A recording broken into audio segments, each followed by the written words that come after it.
So it turns out this John Morant guy is pretty good at basketball. Who would have thought?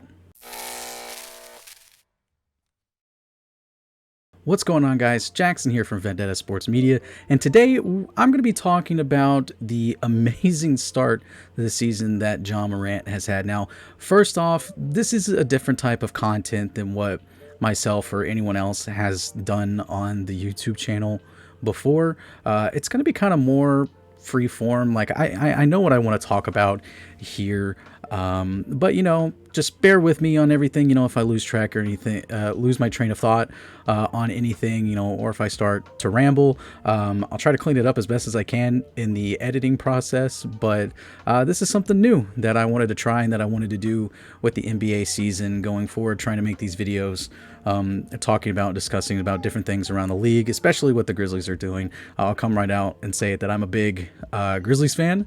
If you aren't, if you've been around the channel for a while, then you know that, and you know how high of praise I've put on John Morant. And when fellow NBA colleague and writer here at Vendetta, Jared Prosser, and I, we previewed the Grizzlies we did the Grizzlies preseason preview, and I had a lot of positive things to say about the Grizzlies as a whole and John Morant. And one of the things that I wanted to know about Ja was if he was going to take that leap this year. We all know what I mean by that leap. It's the same third-year leap that Russell Westbrook and Derrick Rose took their third years in the league. It started out with an amazing 37-point performance against the Cleveland Cavaliers on opening night, and then another solid 28-point game against the Clippers, and then previously it was last night at the time of recording this. This may come out the same day. I'm recording this on a Monday. By the way, it is Monday, the the 25th. All right, I had to look at my second monitor to see the date.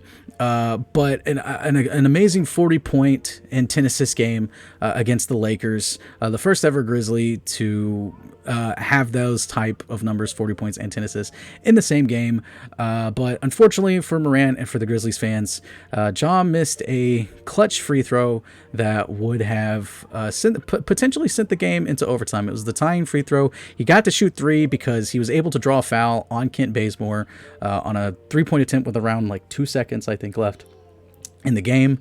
Kent Bazemore, for whatever reason, when Ja goes up to shoot the three, is like, yeah, I can totally, reach in and steal the ball and not get a foul call on me anyway. Well, he got a foul call on him, but Ja nailed the first two and unfortunately just missed the last one. And, he took a lot of responsibility for that. He ran to Twitter and, was talking about, how better he needs to be. And of course, the trolls were coming out of the woodworks, talking smack about Ja, all these, the De'Aaron Fox comparisons kept coming out that, De'Aaron Fox better than Ja, and it's like, a conversation he's made, that type of stuff. And I'm not here to make that type of argument. I just want to react and say how awesome it is to see John Morant explode the way he did. I mean, first off, for the trolls, that talking about, him missing it. The Grizzlies were not going to be competitive in that game. You take Ja out of the equation, the Grizzlies aren't competitive in the game whatsoever. It's because of Ja that they were in that game, and the Grizzlies, I think, are going to be fine. They started out the season 2-1. It's a great start. Still a long way to go in the season, and this is just a lot of fuel to the fire. And like I said earlier, Ja was talking about 12, how are you going to bounce back, or something like that. Something that he tweeted. He tweeted about how he needed that. But regardless of how last night went, Ja is having an incredible start. It's a historic start to the season. Right now, he's actually leading the NBA in scoring through the first 3 games. I mean, there's more games that are going on, but by average standards, he's leading the league at 35 points per game. It's an incredible start to the season, and it's definitely, you don't want to make too many assumptions in the first week of the season. There's too much overreaction. There always is in the first week. I mean, he is poised for an absolutely breakout season. I think I saw today he now has the highest odds from Vegas to win most improved. I think it's like at plus 500 or something like that now in the sports books, which is insane. And I think if I remember the same tweet, and I'll try to find it and put it up here. If not, I'm sorry. But it was like he started out in preseason as like a plus 3,000 or something like that. And the fact that he's there now, and I mean, yeah, obviously he has to be in contention for that. And definitely you have to consider that he's probably going to be an all-star. This is his all-star season.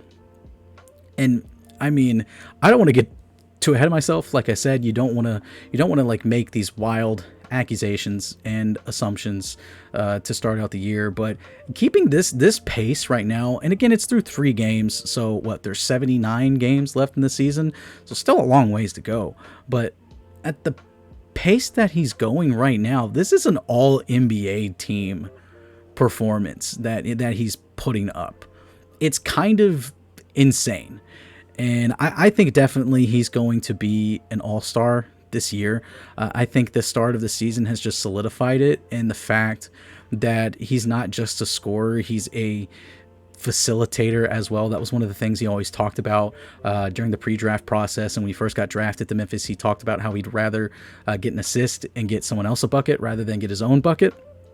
And to top it all off, also with the facilitating, the quickness, and just the insane acrobatic moves that he was making. Like, my God, dude, the layup package that he has is top tier. Like, a couple years from now in 2K, people are going to be wanting the Ja Morant layup package, because it's absolutely insane. He had a couple of them last night where it was just absolute wizardry that he pulled at the Staples Center. But also, Ja shot well from 3 last night too. A couple of deep shots. There was one that he made from the corner. It was a jab step and a little step back kind of 3.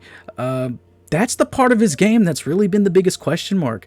And then to start the season out, also in games 1 against the Cavs and the second one against the Clippers, he was hitting the mid-range jump shot at a pretty high clip too, and he was doing that a lot in the preseason, and I think teams are probably obviously going to adjust to it and play better defense to it, but it's like you adjust to one part of his game, he's got a plethora of other skills and abilities that is going to beat you. And this Grizzlies supporting cast might be one of the best supporting casts the Grizzlies have had, at least in a long time. I may not say ever, but at least in a long time. DeAnthony Melton and Desmond Bane have been absolutely amazing, especially DeAnthony Melton. I was not expecting DeAnthony Melton to take the leap that he has to start out here. I want to know what his odds for most improved and potentially even 6th man, because this team is still down one of its key players in Dillon Brooks. And listen, man, I've had a love-hate relationship with Dillon Brooks.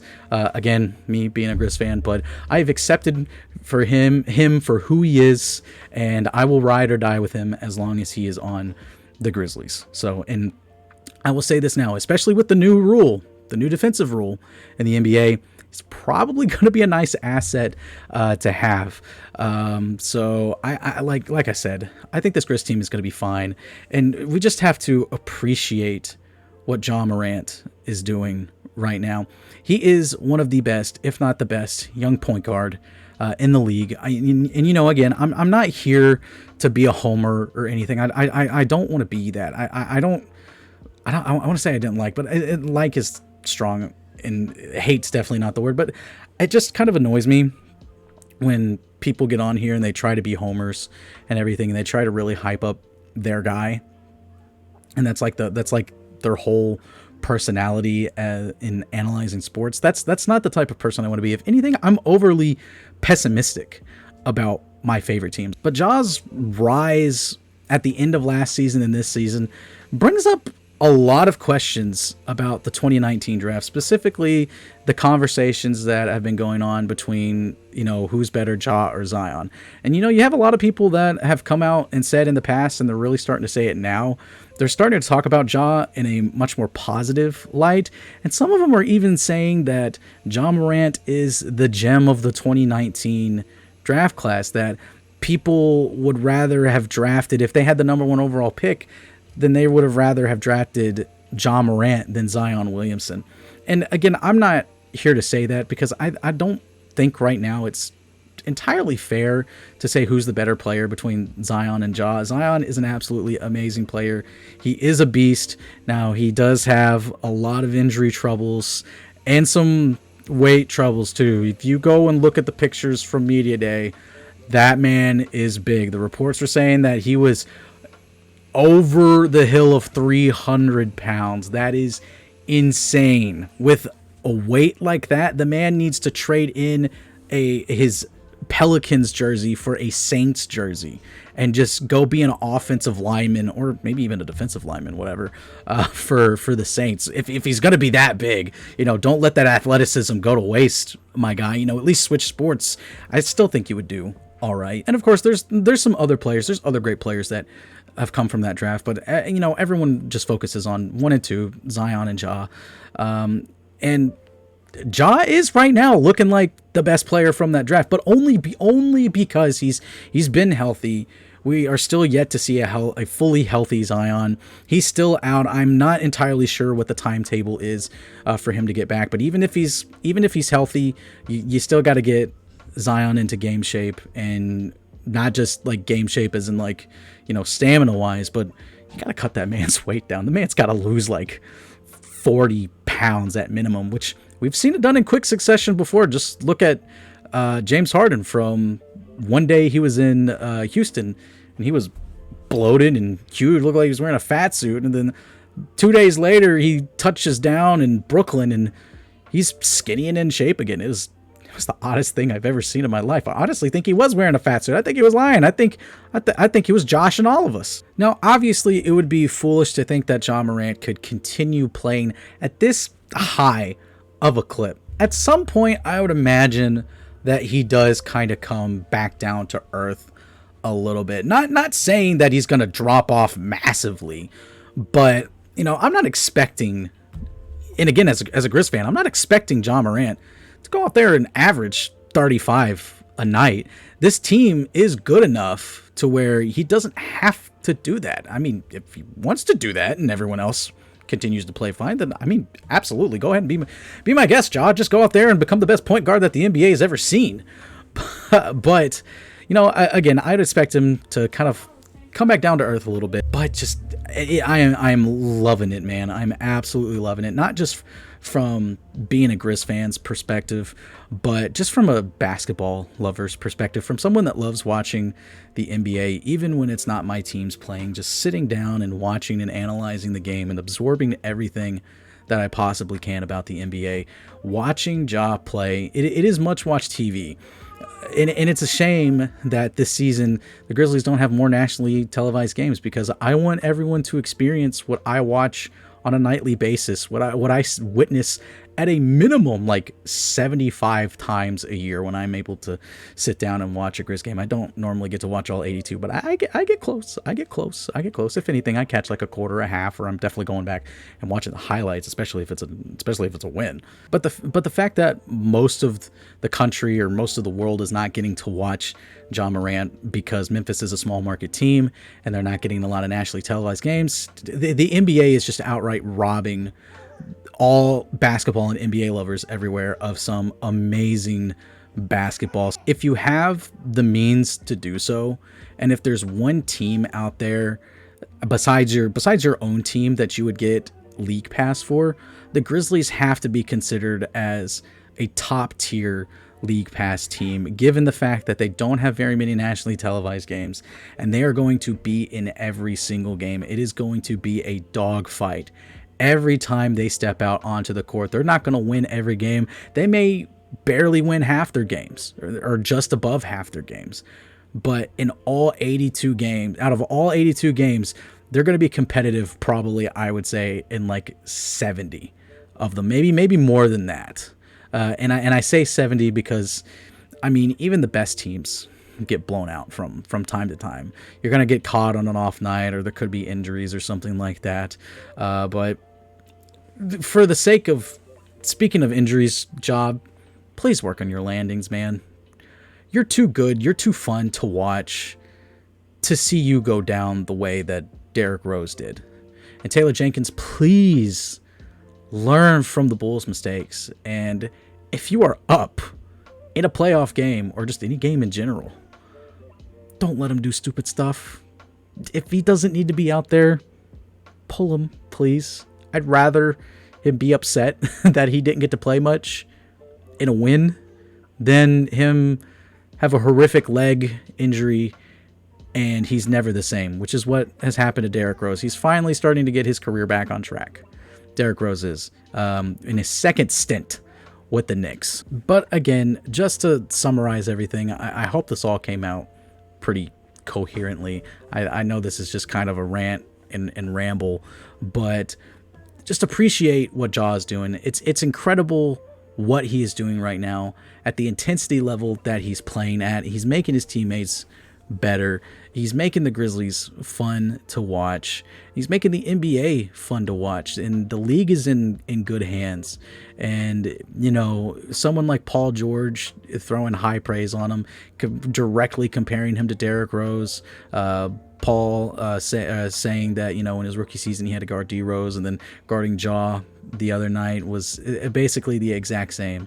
It warms my heart. It makes me happy that he is on my team, and I promise this won't just be turning into rants about my team. I will be talking about other subjects throughout the NBA, but Ja Morant, I think, Lord willing, any injuries, I think might be a lock for an all-star appearance this year, and he's on an all NBA team watch right now. Okay, like, again, it's only 3 games. It's only 3 games into the season, and I don't want to overreact. You know, when a month has gone by, maybe then we can sit back down and we can talk about that. But also, most improved watch too. I wish I could have gotten a bet in way sooner, because at plus 500, it's still a good bet. Like, but I mean, he's the leader in it, I think. If not, again, I'll try to find that tweet and put it up earlier in the video.